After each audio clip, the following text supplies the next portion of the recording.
Bonjour, c'est Clara French in the Midlands. This is a lesson about the dreaded subjunctive. What is it and when do you need it? Let me start by saying it's not that bad. I'll show you many ways of using it, but overall it's not that difficult. First of all, what is the subjunctive? Now, unlike all the other tenses you've done before, it's not a tense, it's a mood, which means it's a particular form of the verb that describes the subject's attitude. It's used usually after verbs expressing fear, wish, emotion, uncertainty, and a few other expressions where it's compulsory. It actually exists in English, but most people aren't aware of it, because you don't actually need to identify it when you speak English. When you say, it's time we went, you use the past tense for went, but it's actually subjunctive. When you say, God help us, the help is subjunctive as well.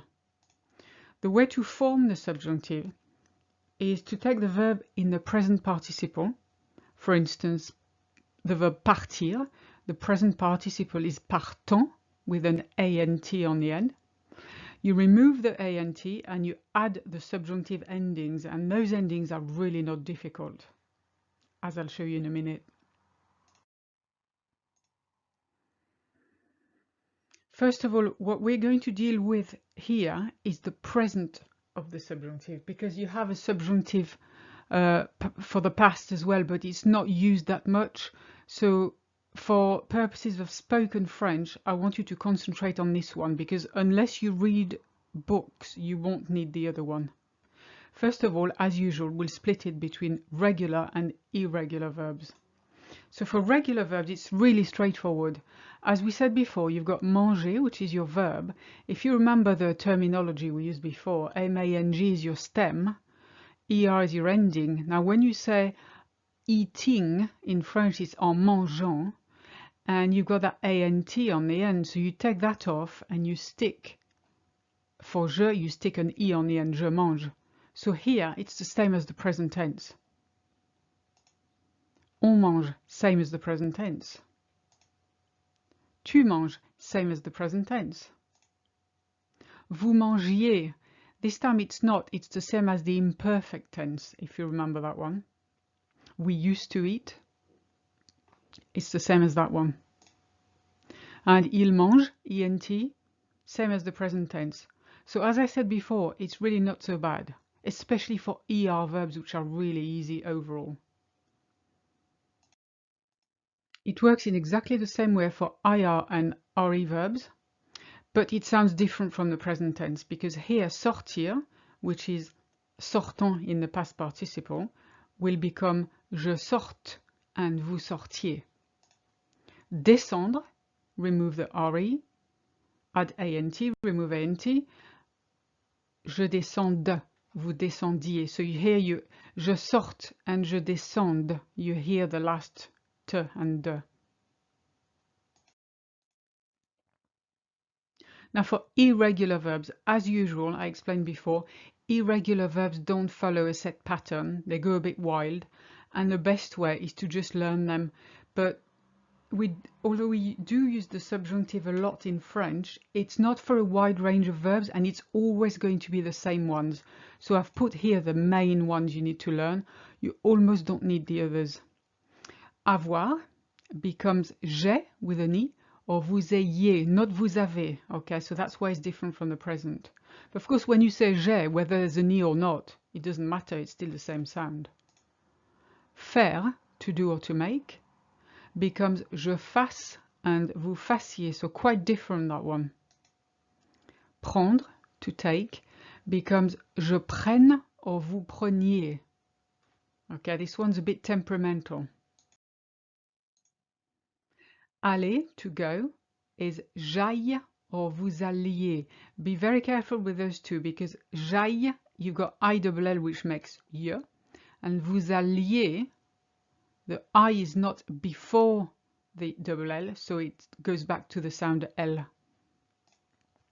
Être, être is the worst, and it usually is. To be becomes je sois or vous soyez.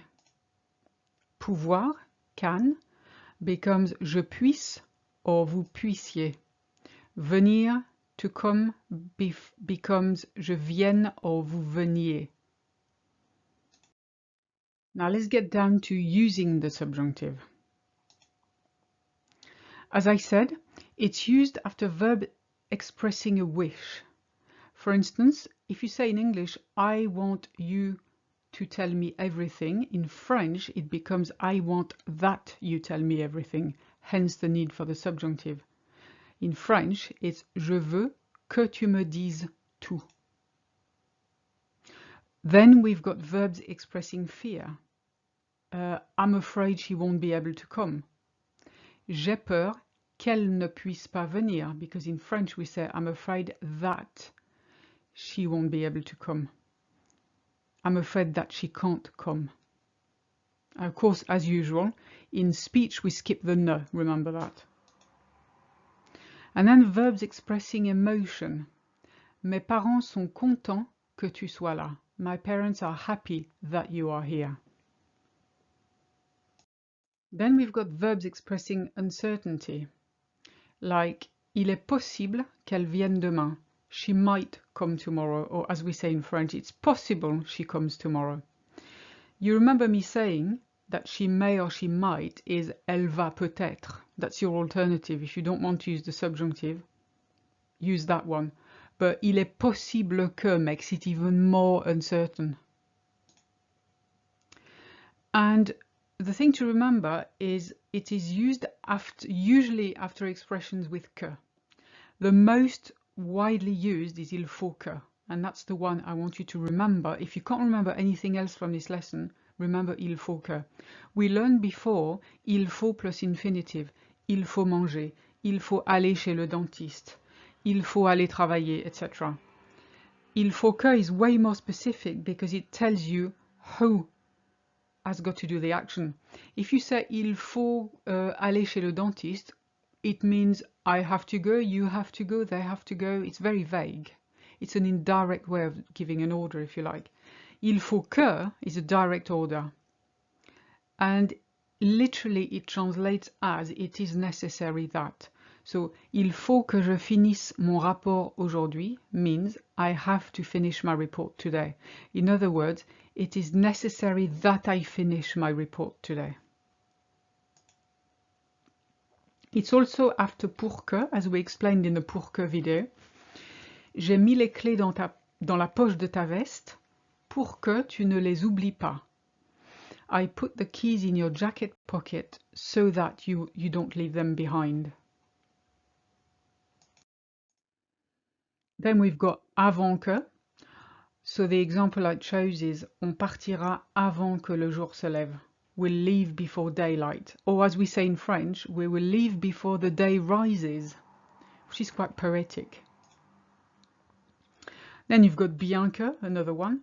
Bien que vous soyez grand, vous avez quand même besoin d'un escabeau. It's quite ironic, that one.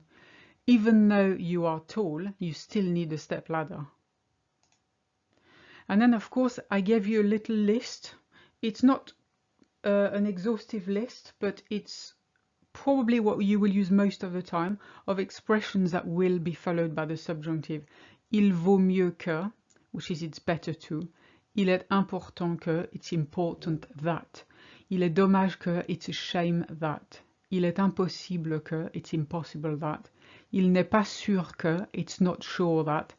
Afin que, that's another way of saying so that. Same as pour que, really. En attendant que, I do like this one, en attendant que. While waiting.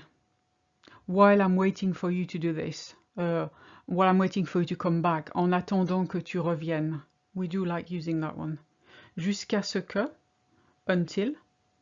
À moins que, unless. À condition que, and pourvu que, both mean provided.